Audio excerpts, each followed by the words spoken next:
Do you know what the most important question to ask yourself is when you're creating a new sustainable product? That's what we'll be talking about today. I'm Daniel Hartz, and this is the Sustainability Champions podcast, where we highlight the people, ideas, and innovations that are protecting and healing the planet. Today, my guest is Patrick Marsden, partner and co-owner at MaChere. MaChere is a sustainable design and manufacturing firm that designs thoughtful products and meaningful solutions so that their clients get noticed. As a certified B Corp, they use their business as a force for good and focus on helping brands transition away from products made of single-use plastics and virgin materials. Looking forward to hearing all about this. Patrick, thank you so much for joining me.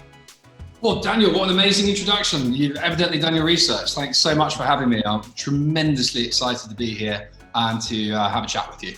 Awesome. Really glad to hear that. That was very enthusiastic, and I'm also very excited. Absolutely. And where are you taking the call from? I'm in Venice Beach, California. Wonderful. The place of some of the most beautiful sunsets that I've ever seen. And today, I'd really like to discuss three things primarily. I'm sure we'll go off the beaten path frequently, but what I'm really interested in primarily is, number one, what is the most important step when deciding on a new sustainable product to design for one of your clients? Number two is really your background and how you got started in this space. And then third, I think you have some really fantastic case studies in terms of the clients you've worked with, at least that are listed on your website, that I'd love to hear, and I'm sure our listeners would love to hear as well. So to go through some of those products as well. But before we dive in, briefly, can you please just describe what MaChere is and what you do? Yeah, as you mentioned in your introduction, we're a certified B Corporation, which places us amongst a group of businesses that have all decided that they want to use their business as a force for good. These are businesses like Patagonia, Ben & Jerry's, Seventh Generation. And so we feel very privileged to count them as our peers. And within that, we are a business that wants to change the way that our clients think about physical products. So how can we use all of our knowledge around sustainability, around sustainable materials, around manufacturing, around the psychology of consumption to guide our clients towards delivering an incredible customer experience to their customers, but doing so in a sustainable manner. And very often, we can actually help them give a better customer experience for less money in a more sustainable way, which is really the triple win that we're constantly hunting for. Wow. So the triple win, can you say it one more time? It's better customer experience, lower cost, and what was the third? In a sustainable manner. Yeah. Amazing. Absolutely. That's really, really cool. So you just said a lot of different things. And I think one of, at least based on the conversation that we had prior to recording, you were saying that the psychology behind the actual consumption aspect, as well as how you think about all the work that you do when you think about creating a new product, is really the area that fascinates you the most. And I really want to hear more about that. Before we jump into that part, what was the moment really that you wanted to, or when you realized that you wanted to be a part of MaChere and get involved in, I suppose, sustainability? Well, I found MaChere very much by accident. I had left my last job, which I enjoyed greatly, but it didn't fill me with passion. It was interesting, but I didn't wake up in the morning, clap my hands, and think, "God, I'm so excited to go to work." And so I knew that I had a huge interest in travel. I've been very lucky that because of my dad's job, I've lived in a number of different countries and grown up, basically moving around the whole time. So travel has always very much been a part of my life. It's an industry that I've always wanted to spend a lot more time in. And I found MaChere as a company that works with a great deal of travel companies. And so, I submitted a resume to some job posting online, thought I'll never hear from these guys, but it kind of makes you feel good while you're doing that during the job hunting process. And very surprisingly, because I was totally unqualified for the job, I got a call back, mostly because I wrote about some insane trip that I took across India in a rickshaw, and the owner of the company happens to love India. I thought at the very least it'd be interesting to talk to this guy for half an hour. So that's what got me in the door. It was an accident, effectively. And when I got there, I had no idea what a B Corporation was. I'd never really thought of a business as doing anything other than creating shareholder value. You know, this concept of creating stakeholder value and looking after the community and your team and the people that work all the way up and down your supply chain was totally alien to me. So really the last 7 years have been my conversion. And now I'm an evangelist. You know, I really can't think of a better way to run a business and a better way to operate a business. And that sort of infectious contagion, which we refer to as the ripple effect, is very much at the core of what we do. How do we, if people are giving us money, how do we talk to them about handling the things in a more sustainable way? And if we're giving people money, how do we pick people that are doing things in a sustainable way? So it's those ripples both up and down our supply chain that hopefully have a bigger impact than our little business would typically create. Yeah, absolutely, and I'm sure they do. So when you work with clients, do your clients, like these travel companies that you mentioned, you have others that are not in the travel space as well, do they pick Machere specifically because of the sustainability element, or is that just one of the decisions? I imagine it's one of the decisions. I guess my question is, how important is it really to your clients when choosing to work with you? I think in the past, it was a very small part of their decision-making process. And the sustainability aspect of what we do is increasingly becoming more and more important as sustainability becomes part of a normalized conversation. Before it was a bit crunchy, it was a bit granola-y, it was a bit sort of, you're a tree hugger. And often sustainability meant a deterioration in the quality of product, right? Often you were making a sacrifice to be sustainable. But now we actually see the opposite. Sure, sometimes it might be a little bit more expensive, but very often the quality of the product is excellent. So I think from a future-proofing, from a roguish, selfish business sense, the fact that we are so far ahead of many other people in our industry from a sustainability standpoint is going to be very helpful from the acquisition of new business standpoint. And interestingly, when you look at businesses that have survived and thrived during COVID, B Corps, other businesses with a similar mindset to ours have done a lot better than the typical shareholder value of, I'm just out to create profit and that's it. I think we found our community has supported us through this time. So it'll be interesting to see long-term the impact of sort of social businesses. I guess briefly, since you already mentioned it, in terms of B Corp, and I really do want to talk about the most important thing to think about when creating new products. Just while we're on the topic of B Corp, what exactly is a B Corp? And actually, I remember seeing, and I was really impressed by the fact that you were honored by B Lab, which is the organization that does the B Corp status, as best for the world in 2017 and 2018. So what exactly does it mean to be best for the world? I mean, that's epic. Well, I'll get to that in a second. I think it's good to understand what a B Corporation is. So yes. Effectively, what a B Corp is, it means that the owners of the business have decided that they want to use their business as a force for good, right? Which sounds like flowery language. And what that means is that B Lab, which is the body which really sort of audits these B Corporations, has done a really, really deep audit of your business and has ranked you in certain different areas, right? Governance, citizenship, corporate social responsibility, things like that. And so every now and then we're audited by a B Lab and we're given a score, right, in these different areas that you're assessed at as a B Corporation. And those scores are transparent. You can give it a Google and you can see what those scores are. And so the award that you mentioned is for being in the top 10% of those scores. And we have very fortunately been awarded that, excuse me, for the last couple of years, for which we're very, very proud. So in short, it's a way for a business to announce, yes, we're going to do good, and we're going to be very transparent and public about how we're doing in our quest to become a better business. And transparency is at the core of being a B corporation, and it's very much at the core of our culture as well. We're never afraid, and a recent example is during the conversation around Black Lives Matter.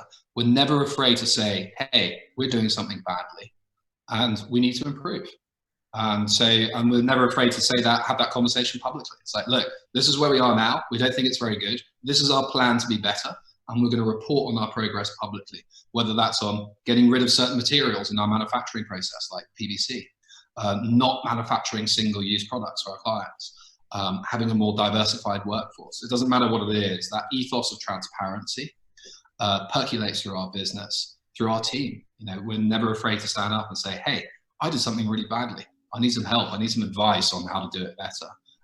In fact, we really, really award that behavior. And so culturally, transparency echoes throughout all B Corps and also especially through our business too. Yeah, well, answer to your question. But I think that too. It's a great question. Or sorry, it's a great answer.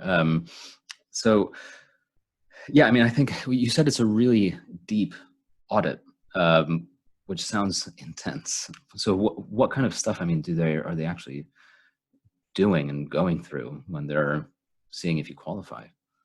Oh, I mean, I employ you and your listeners. You can actually take the initial assessment for free online. That's sort of 500 questions, asking you all sorts. Or I don't know if it's 500. I can't remember, but it's a lot of questions.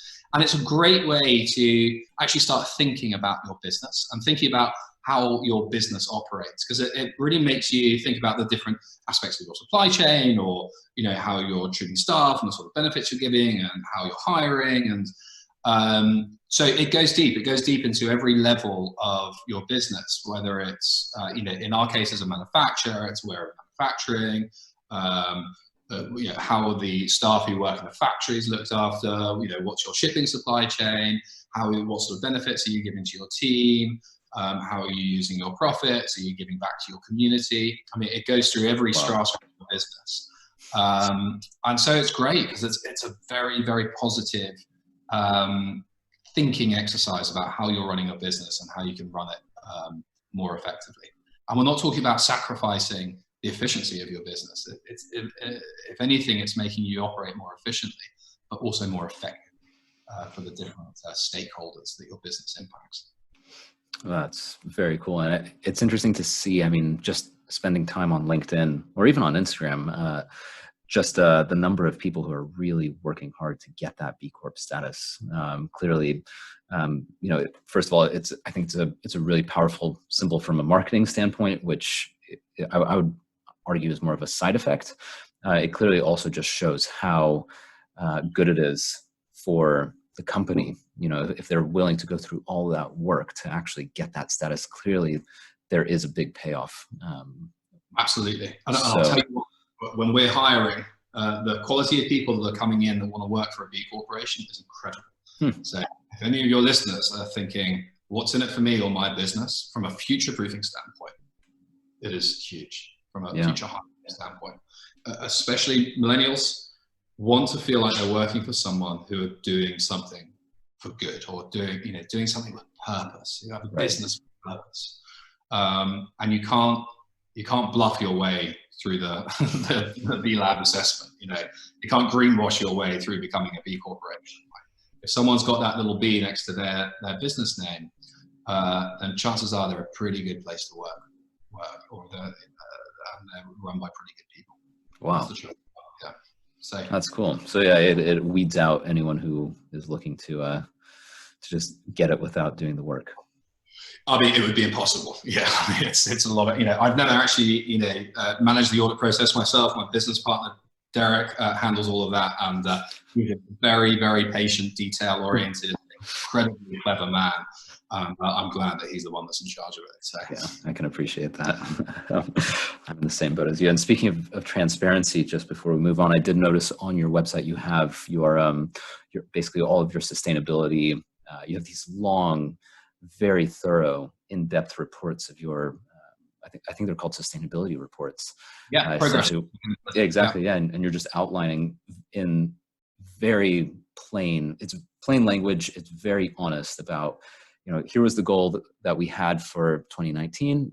Here's how we did. And sometimes you're like, we didn't do it at all. And I remember reading a couple spots where you're just like, we weren't able to do it. And here's the plan that we have to achieve it for next year. And in other parts, it says like, we had this goal and we got it. It was great. And people are really happy with it. And I think that transparency is great, because it just goes to show, like what you said, people don't always, it's coming back to that original point of, if you don't know how to do something, it's okay to just stand up and say, I don't know. Because then people are willing to help you and support you, and they realize that you're honest and you're not just saying what they want to hear. Absolutely. I can't encourage other businesses to do this more. If we all start saying, hey, look, we didn't get this right, but here's our plan to fix it. What a wonderful world we'll live in, because God knows we all have things that we need to improve on.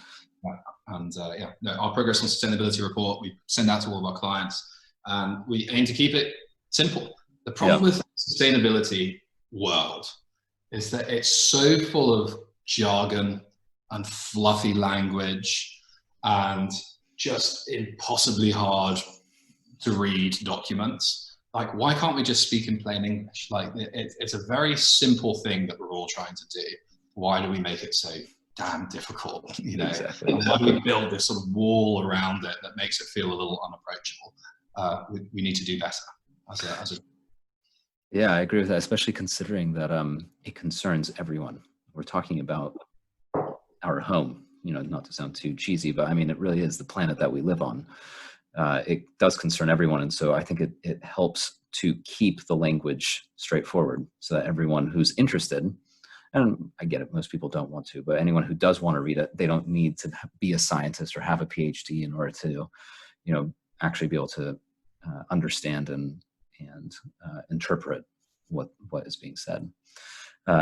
So going back to the original question that I asked at the very beginning, which I think is a really interesting point, just about what is the most sustainable thing that a company can do, or better yet, what's the approach required for a company who's thinking about a new product to ensure that it is sustainable? And I guess before we jump into that, just to define really quickly, when we're talking about products from the point of view of Machere, what would that actually be? Sure. So we make money by designing and manufacturing physical products. And when we sit down with a client, the most sustainable question we have is also our first question, which is, why are we doing this? Right. And when you walk around the business asking, why are you doing this? It's amazing how many times people don't know the answer, right? And so we ask it all the time within our own business. We ask it with everyone else's business. I ask my friends in their business. And I'll tell you what, if the person answering the question gets frustrated and angry, they don't know the answer, right? And so obviously as a client, you have to handle that slightly differently. If it's inside the business, you've got to handle it gently.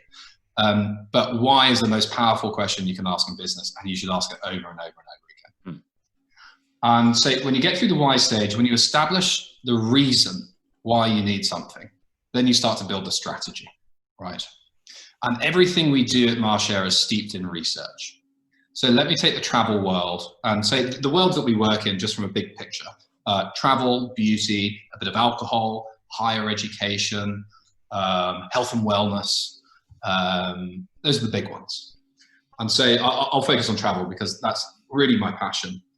When you look at a travel provider, this could be a cruise line, it could be a tour operator, and a tour operator basically gets either individuals or a group of people, builds an itinerary for them and sends them off on the trip, either with a staff member from the tour operator or alone, right? And you look at the research behind experiential consumption, which is fascinating. And you lay that research out, you find your clients thinking in a very different way. And so to stay on the travel example, when we walk into a travel client for the first time, my guess is that 99% of their focus is on making the best trip possible for their guests, right?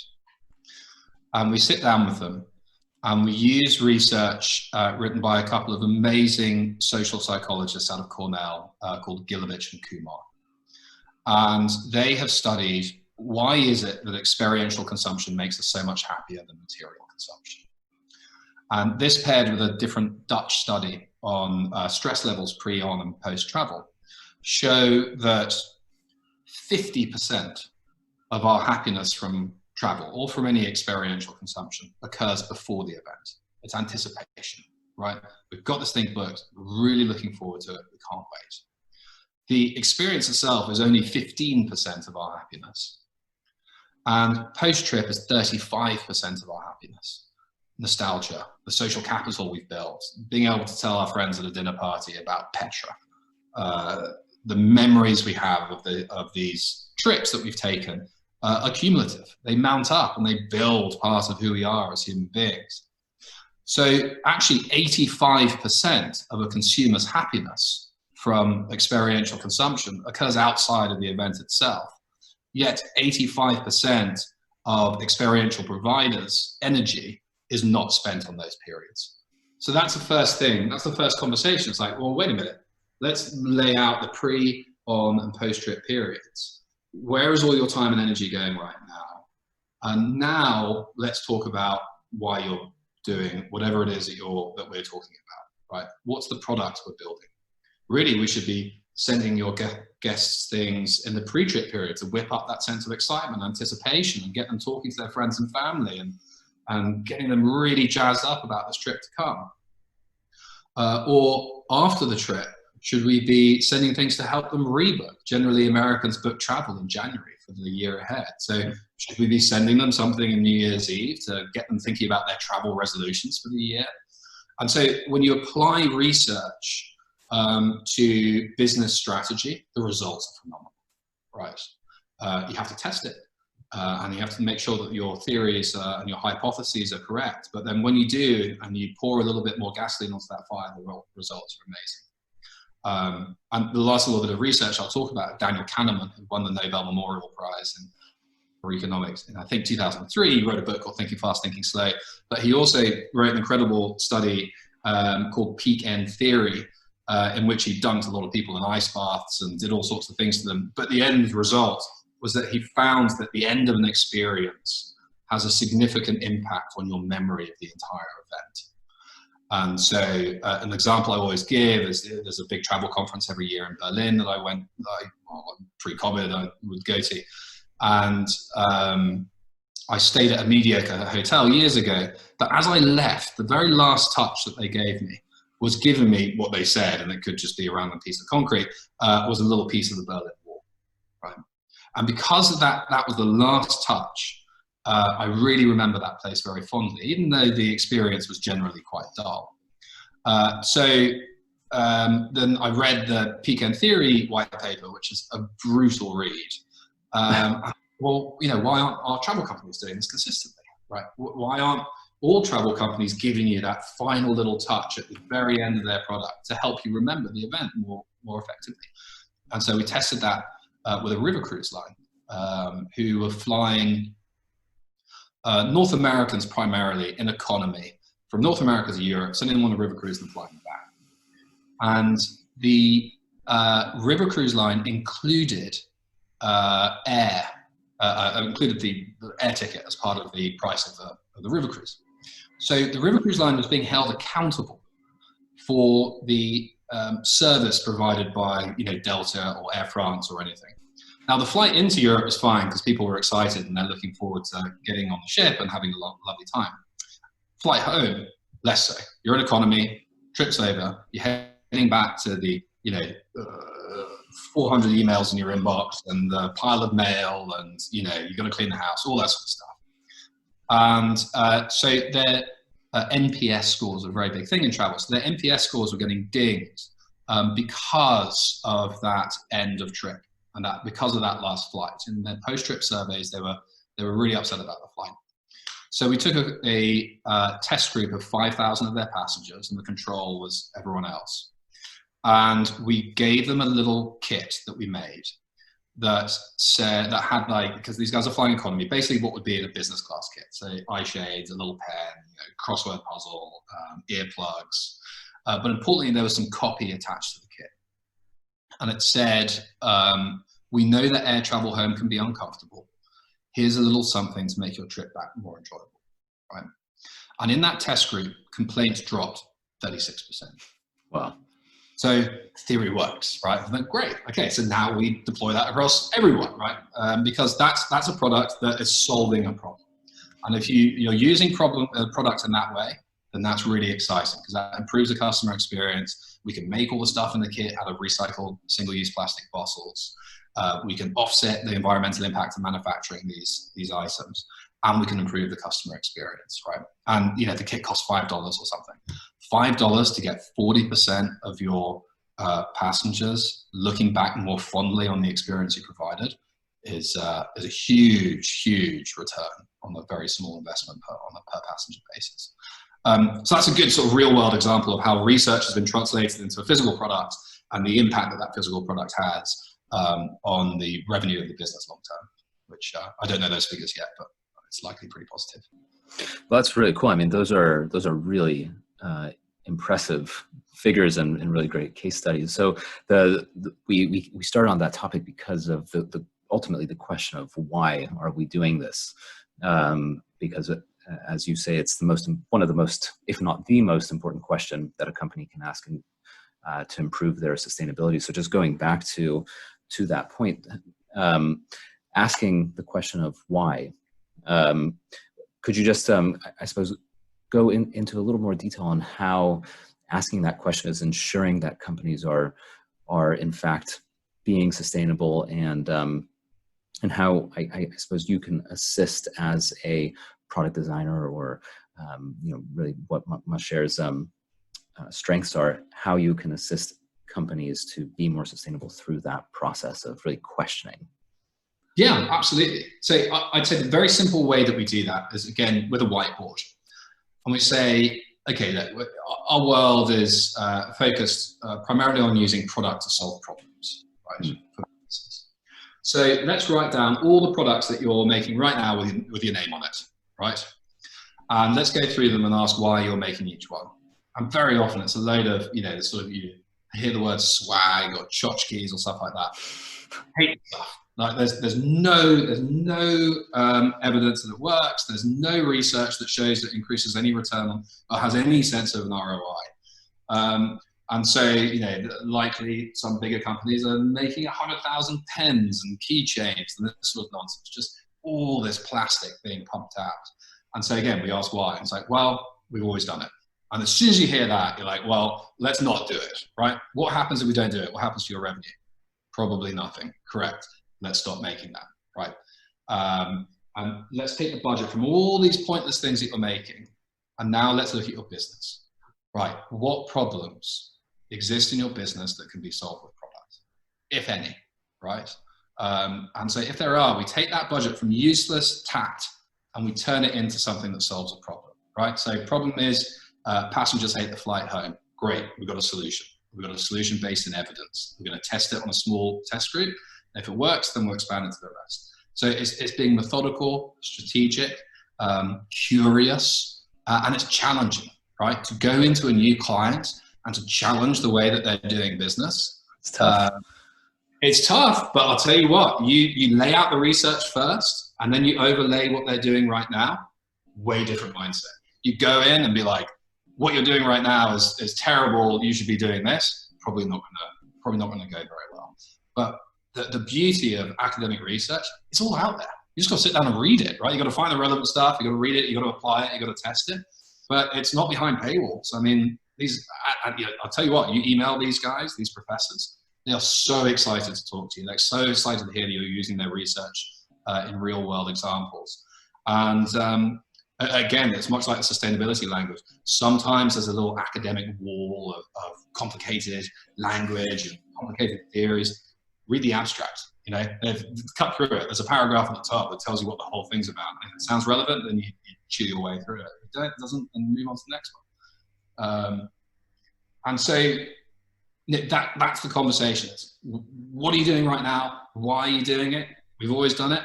It's gone. Don't know. It's gone. Well, we're doing it because of this. Like, have you tested it? Is that true?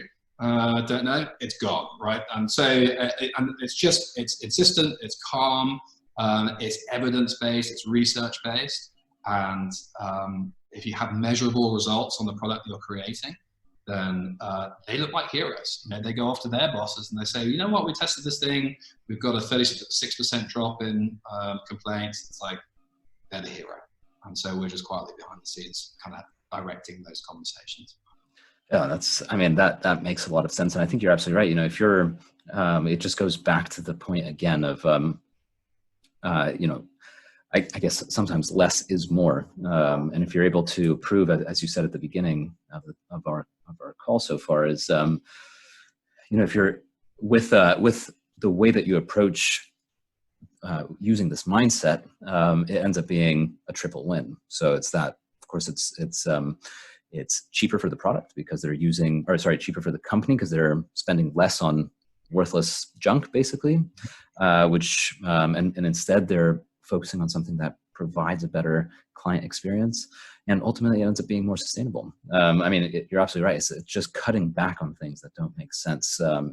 Sounds to me like the first and foremost step. And if you're able to somehow actually take, you know, 100,000 plastic pens that break after the third use, and unfortunately I've been given so many of these, and you start writing with them and they literally just crack in half because they're so cheap. Or battery packs, like all this tat you get at conferences that you leave in your hotel room. It's like, oh, we've got to stop making this nonsense. Exactly. So you're replacing that with, first of all, things that are actually meaningful and actually make a difference to the customers, or at least at the company. But I would say that that's probably half the story of what MaChere does, because the other half is really, you actually do focus on sustainable products and sustainable materials. And I know that that a life cycle assessment, for instance, is something that's important to the work that you do. So, you know, if you're removing all of these useless pens and battery packs that end up being thrown away, unfortunately, what is it exactly that you're focusing on replacing it with? Right. So the most sustainable thing we can do is ask why. Right. So now we've got to the point where we're actually making a product to solve a problem for a business. And so at that point, we think, how can we make this product as useful, as beautiful, as desirable, and as sustainably as we can, often for an incredibly low budget, right? So that's a challenge. Like, anyone can make a Ferrari for 400 grand, but like, you know, making a beautiful car for $30,000, that's genius, right? And so fortunately, we've got just amazing designers, amazing project managers who know materials so well here, and they know how to do this stuff, and it's incredible. And so a big part of sustainable design is how do we use the least amount of material to execute our goals. And then when we look at the materials themselves, what can we make this out of that's sustainable? And we're working with all sorts of interesting things. Again, you know, I'm going to reel off some acronyms that sound scary and unapproachable, but actually they're really simple. Right? RPET just stands for recycled polyethylene something. I don't even know what it stands for. This is my business. And that's a material that's made of recycled plastic bottles. So you get a bunch of single-use plastic bottles, you shred them, you melt them down into little beads. Those beads are spun into a thread, and that thread can make anything. Right now we're making, for a client I can't talk about because it's in production, a plush toy. And inside is RPET stuffing, and the outside's made of RPET. You'd never know that these were single-use plastic bottles, but we're repurposing all these old single-use plastic bottles into products that that are used every day, whether they're tote bags, plush toys, anything at all. Another interesting material is RPVB, which is like a sort of faux leather that's made out of old windshields. And I was amazed there are enough windshields to create a material manufacturing process. Looked into it. There are loads of windshields. You know, the automotive industry is huge, and the old windshields are, you know, pouring through the door. So now these are being turned into an amazing material that we can make a very, very high quality faux leather out of. Pinatex is a fantastic sort of almost papery, leathery material that's made out of old pineapple husks. And you'd have no idea. But again, like the backstory is really cool. I think Gucci or someone like that made a Pinatex handbag for like $4 grand or something like that. We make Pinatex bags for $5, you know, and they're beautiful. And so there's all manner of sustainable materials, like whether it's organic cotton or, there's so many different ways to look at sustainable materials, or washable paper. They're really exciting. They're really interesting textures. They're really interesting from a design perspective. And then, the third way to make a product sustainable is what you mentioned, which is the the LCA, which is the life assessment calculator, which again, scary language, very simple idea. All we're doing is calculating the environmental impact of manufacturing whatever the piece is, right? So if I've got something that's made out of 4 different materials, what was the environmental impact of manufacturing those 4 materials, of sewing them together, of shipping them to where they're being shipped to, of them being used for a year? You have to make a lot of assumptions, and of them being trucked to a landfill. So the very, very complicated bit of an LCA is creating the calculator, which we try to do ourselves. And we're like, this is way above our pay grade. So we've paid someone very, very clever firm to come in and give us all the data bits and pieces. And so now we can plug in, the grams of each different piece that we've got. And it spits out a number, excuse me, which is a carbon, tons of carbon that were used in creating the piece. And so when we've got that number, we can then work with someone like the Conservation Fund to say, hey, we've made a kit for the end of a river cruise. It's going to take this amount of carbon to manufacture it.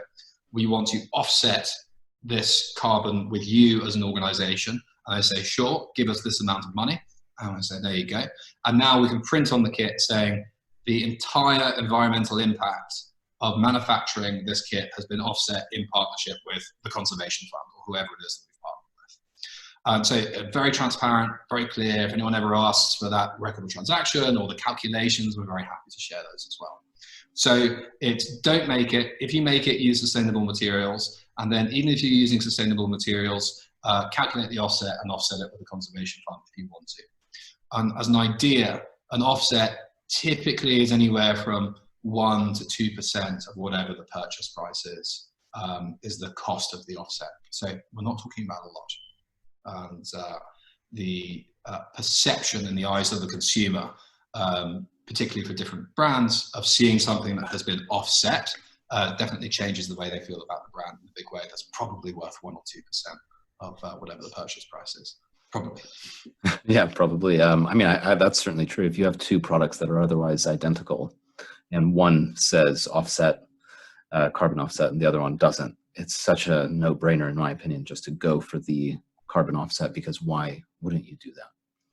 I agree. There's all sorts of stats, which I can't remember any right now, about consumers changing mindset towards sustainable products, and just how important it is to be able to position yourself genuinely sustainably, because greenwash is going to be sniffed out pretty quickly. Indeed. So the products that you're creating and designing for your clients, you mentioned that you have designers and you have people who are essentially geniuses, what it sounds like, when it comes to the materials and picking and sourcing and actually creating things out of the materials. So that element, the materials part, it sounds like you have a really wide variety of options as far as what's available to you in order to make sure that it's not just virgin plastic that's being pumped out of the ground. Exactly. Look, we've got, when you look at the mixture of design and materials, we've got an infinite number of options to solve any problem. So that's actually the biggest challenge of a design and manufacturing company like ours. It's not overwhelming the client with too much. Right? If I come to a client with 20 different design options, they'll probably never pick one. But if I come to a client with, with 2 or 3, then that makes the process a lot easier. So there's an element of curation to what we do. And a lot of that comes from, I mean, our designers are just absolutely fantastic. I mean, not only as individuals, but as their design thinking, which is a whole different conversation, percolates through the business, not only from the way that they design the products, but also the way that they think about problems and approach challenges.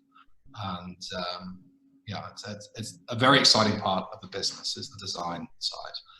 because design is wonderful. I mean, design makes life better. Design makes life beautiful. It makes life functional. It's so important. And to be part of a design firm is so exciting because you get to create things that people love and that actually change the way that people experience something as important as their time off, which is vital to our mental health. Yeah, that's really cool. I think I don't know a whole lot about design. It's not really it's not really the way I think, I suppose, but it is really, when I hear designers talk about the work that they do, it's always really inspiring, very exciting. Yeah. Yeah. And to see design is so electrifying, and you know it when you see it. Yeah, it's really cool. Well, so we've talked about what basically how businesses can really be more sustainable through that question why, and I'm curious to know if we can take some of that idea and apply it more to individuals. So really, if I, as just me, Daniel, wants to be more sustainable in my daily life and in the way I live, really, and the choices I make, what advice would you give to someone like me, or I suppose to any of our listeners, really, who wants to be more sustainable and maybe isn't sure on how to get started, or maybe they're already doing a lot and they want to do more?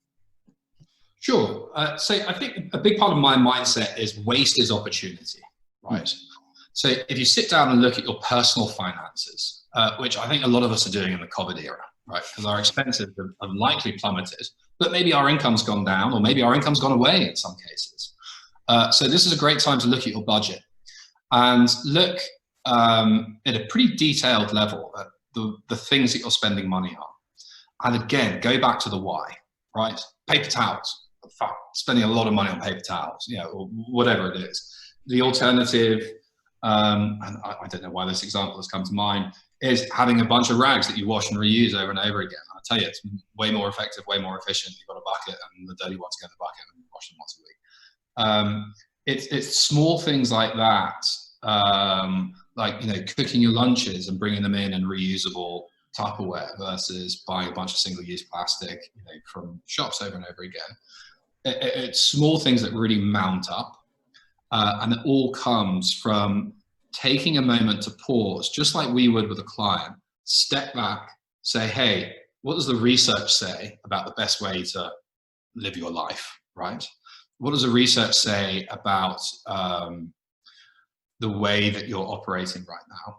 And what am I doing right now, and see where those places are to fix, right? And this goes pretty deep. If you look at your day, not only because I do believe that a big part of sustainability on a personal level is mental health, right? Being able to be happy and be in a functional and clear-minded place is a very big part of being able to lead a more sustainable lifestyle.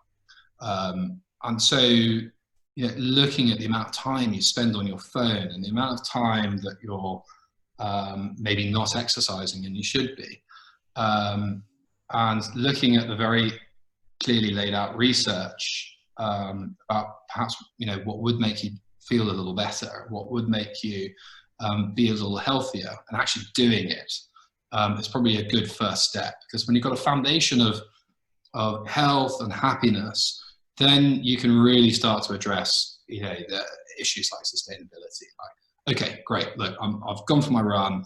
I've cooked a breakfast. I've cooked a week's worth of lunches, which are healthy, and I'm putting them in glass jars, which I'm going to eat out of, and I'm not going to create waste.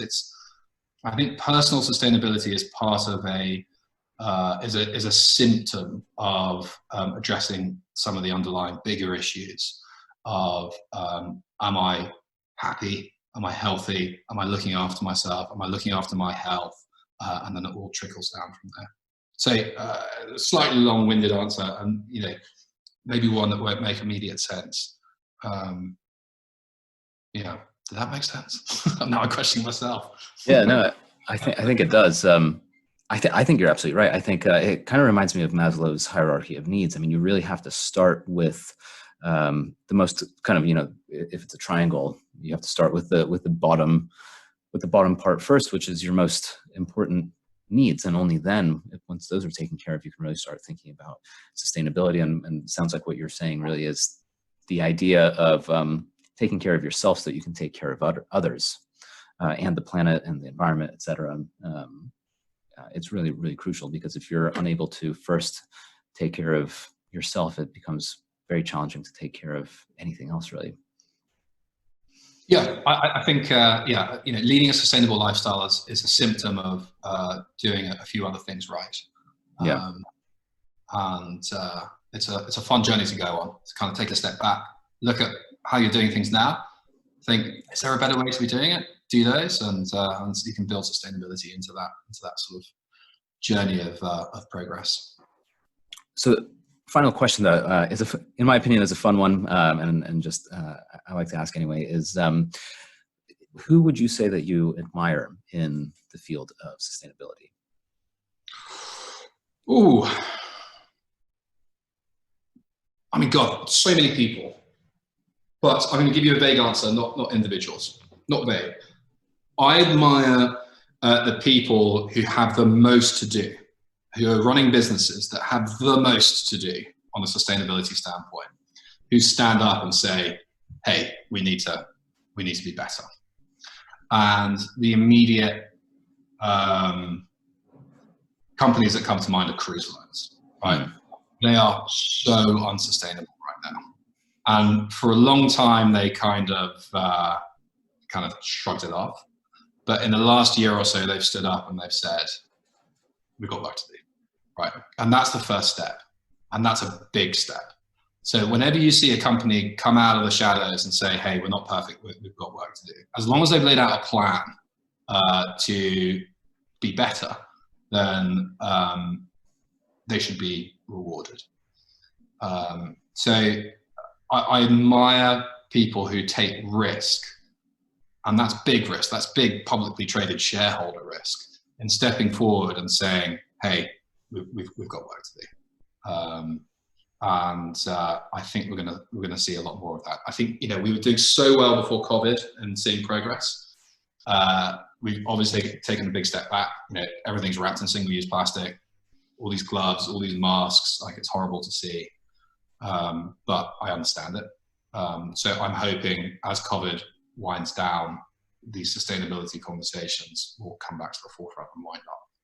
That's my hope, and that's what we'll be working to. We're working on talking about them now, but in a crisis like this, it seems to have been put on the back seat, unfortunately. Yeah, well, I think you're absolutely right. I think it comes back to that hierarchy of needs, really. Making sure that we're healthy and able to do the work that needs to be done. Yeah, it's a tough situation, but I suppose it is what it is. But Patrick, thank you so much for your time. Really, really appreciate it. And for anyone who's interested in learning more about the work that you're doing at MaChere, if there is anyone who's listening who may be interested in actually speaking to you specifically about, working with you and having you advise them and asking some very difficult why questions and ultimately creating some great sustainable products for them, where can people actually go to learn more and to speak to you about that? Yeah, come to machere.com. Well, I'm sure we'll put a link in the description, or come find me on LinkedIn. Again, I'm sure we can put a link somewhere. But yeah, I'll be very happy to chat to you, and very happy to ask you why, if you're ready to have that conversation. It's a very important conversation, and one that I think we should embrace, no matter how difficult it is. Patrick, thank you so much for your time. Really appreciate it, and best of luck with making some big changes to companies who clearly have changes to be made.